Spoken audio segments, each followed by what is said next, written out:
झारखंड। आज की इस वीडियो में आपको एक ऐसी घटना से रूबरू करवाएंगे जिसे सुनकर शायद आपको बहुत दुख और पीड़ा का आभास होगा। लोकतंत्र का भारत, जिसे हम कहते हैं जनता को, जनता के लिए, जनता के द्वारा। यह भारत जो राजतंत्र से बाहर आकर लोगों के लिए बना था, लोकतंत्र।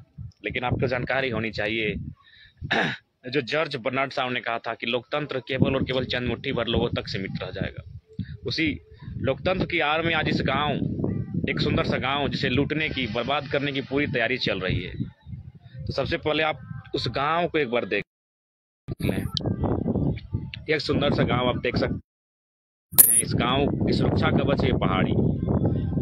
इस गांव में जो देख सकते हैं अभी भी खेती है, वो कतारी, जिसे हम लोग ईख कहते हैं। बहुत ज़्यादा संख्या में यहाँ के लोग ईख, कतारी का उत्पादन करते हैं और अपना भरण पोषण करते हैं। यानी कह सकते हैं अगर इस गांव के लोगों को नौकरियां ना भी मिले तो बहुत अच्छे तरीके से अपने जीवन यापन कर सकते हैं, अपने जीवन का निर्वाहन कर सकते हैं। एक सुंदर सा गांव, हमारी और आपकी तरह जो झारखंड, और बिल्कुल चारों तरफ पहाड़। ये देख सकते हैं पहाड़ की सीमा। यह गाँव आता है हजारीबाग जिला के बड़का गाँव प्रखंड में। इस गाँव का नाम है कुंदलपुरा। एक गाँव, पता नहीं इसका क्या कसूर था। हजारों साल से लोग बस बसाव करते हैं। इसका शायद कसूर यही था कि इसके गर्भ में शायद कोयला छुपा था। और जानते हैं आज कोयले पर सबसे ज़्यादा नज़र अडानी साहब की है। और अडानी साहब कौन है ये भी आप जानते हैं। अडानी साहब प्रधानमंत्री के धर्म पुत्र हैं। कहने में गुरेज नहीं होना चाहिए और डर नहीं होना चाहिए, क्योंकि आखिर कब तक लोग डरेंगे, कब तक चुप रहेंगे। ऐसे भी आज वर्तमान केंद्र सरकार में पत्रकारिता पर अंकुश, अभिव्यक्ति पर अंकुश। तो कहीं ना कहीं आपको सच को सुनना होगा और सच को समझना होगा और सच को जानना होगा। देख सकते हैं एक सुंदर सा गाँव। अभी भी ये जो खेतों में हरे भरे दिख रहे हैं, ये ईख के बागान है। बहुत ज़्यादा संख्या में यहाँ ईख का उत्पादन होता है। और मैंने कहा इस गांव में लोगों को अगर सरकारी सर्विस की आवश्यकता नहीं है, ये अपने खेती से, अपने फसलों से अपना जीवन यापन एक अच्छा ढंग से कर सकते हैं। तो चलिए थोड़ा बात करते हैं। तो देख सकते हैं फिलहाल हम लोग उसी गाँव में हैं। आज बहुत दुख का विषय कि किस प्रकार केंद्र सरकार पूंजीपतियों पर लगाम ना लगाकर उन्हें खुली छूट देकर रखी है। आपको जानकारी होनी चाहिए 80 कोल ब्लॉक का आवंटन किया गया है वर्तमान केंद्र सरकार में, और इसमें 39 कोल ब्लॉक सिर्फ और सिर्फ अडानी साहब को मिले हैं। अडानी साहब कौन है बताने की आवश्यकता नहीं है। बार बार क्यों बताएं, क्योंकि हम लोग का कैपेसिटी नहीं है और हम लोग में उतनी सामर्थ्य नहीं, इतनी बड़ी हस्ती का नाम बार बार ले सके। हम लोग छोटे बहुत कीड़े समान है उनके लिए, और कीड़े के समान इसीलिए हमारा ये सुंदर सा गाँव जो आप देख रहे हैं, जिस घर में हम खड़े हैं, इसे भी उजाड़ना है।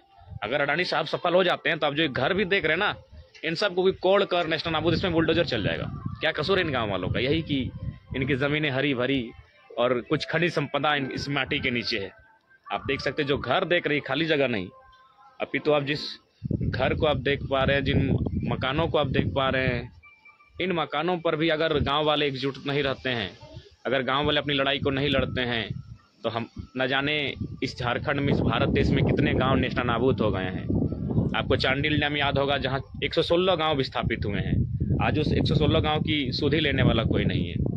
आपको बोकारो का सेल, वो चिमनी याद होगा, जहां लगभग 84 गांव विस्थापित हुए हैं। आपको मैथन डैम, आपको पंचेत डैम, आपको तमाम ऐसी परियोजनाएं याद होंगी जहां हजारों नहीं करोड़ों एकड़ ज़मीनें नेस्तनाबूद हुई है और गांव को कुछ नहीं मिला। उसी क्रम में आप देख सकते हैं एक सुंदर सा गांव, छोटे छोटे घर, कुछ बड़े घर, कुछ खपरेल, कुछ ढलाई, कुछ मिट्टी के घर, कुछ सीमेंट के घर। ये घर एक साथ नेस्तनाबूद हो जाएंगे अगर अडानी यहाँ सफल होता है तो खैर अडानी को यहाँ सफल नहीं होने देना है, ग्रामीणों ने ठाना है। और आपकी जानकारी के लिए बता दें कि हम लोग विकास के विरोधी नहीं हैं।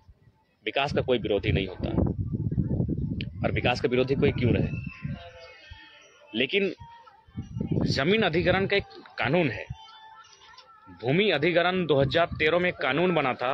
उस कानून के तहत कि विकास की योजनाओं के लिए केंद्र जमीनों को अधिग्रहण कर सकता है, राज्य जमीनों को अधिग्रहण कर सकता है, किसी निजी कंपनी को भी अधिग्रहण करने का अधिकार दे सकता है। लेकिन उसके लिए शर्त है। उसके लिए शर्त यह है कि सबसे पहले जो ज़मीनें ली जाएंगी उन्हें ज़मीनें दी जाएं। उस ज़मीन के बदले उन्हें कहीं ज़मीनें दी जाए, उनका पुनर्वास, उन्हें ज़मीनों के बदले मुआवजा। खैर मुआवजा तो ऐसा बात नहीं अडानी कंपनी दे रही है, लेकिन मुआवजा नहीं, ज़मीन के बदले ज़मीन चाहिए। उस मुआवजे को लेकर ये कहाँ जाएंगे?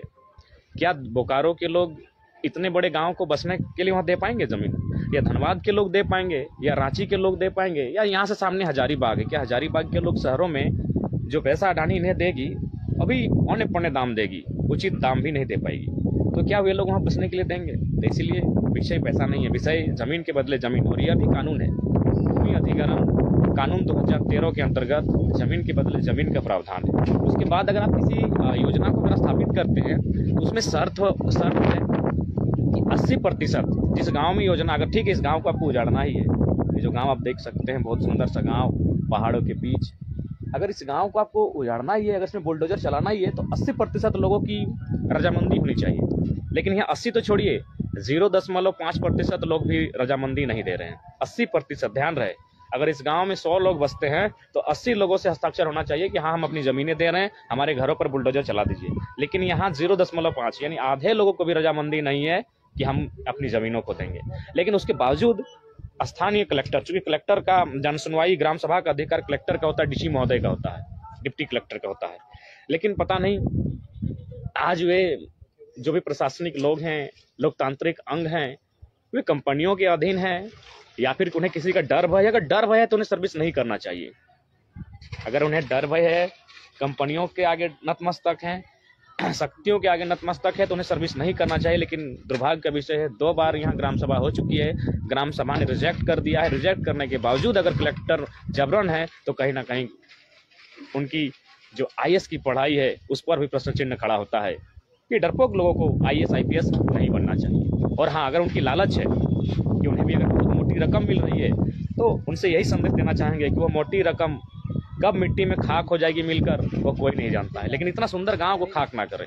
आप एक व्यक्ति हैं, आप कहीं अपना जीवन यापन कर सकते हैं। आप अगर अपनी सर्विस को भी छोड़ देंगे तो मुझे लगता है अपने इस काल में बहुत सारा पैसा कमा लिए होंगे। आप दिल्ली में जाके, मुंबई में जाकर, मुझे लगता है आपका फ्लैट दिल्ली में होगा, क्योंकि सूचना मिली है कि झारखंड के मैक्सिमम जो IAS रैंक के हैं उनका फ्लैट दिल्ली में है। तो दिल्ली में रह सकते हैं कलेक्टर महोदय। लेकिन इस गाँव का क्या होगा? आप देख सकते हैं इस गाँव की तस्वीर, इस गाँव की सुंदर सी तस्वीर। यह गाँव जबरन उजाड़ा जाएगा। अगर गाँव को इंसाफ मिलेगा तो मुझे लगता है आज न्यायपालिका, कार्यपालिका की बात करें, विधायिका की बात करें, वो कहीं ना कहीं केंद्र के आगे नतमस्तक है, केंद्र के आगे डरी शमी रहती है। और मुझे नहीं लगता है कि वे लोग कुछ विशेष सहयोग कर पाएंगे। इस गांव को केवल इस गांव की एकजुटता ही, इस गांव की जागरूकता ही न्याय दिला सकती है। अगर गांव के लोग एकजुट रहेंगे और उनका सामना करेंगे, तो अभी तक इन्होंने सामना किया है।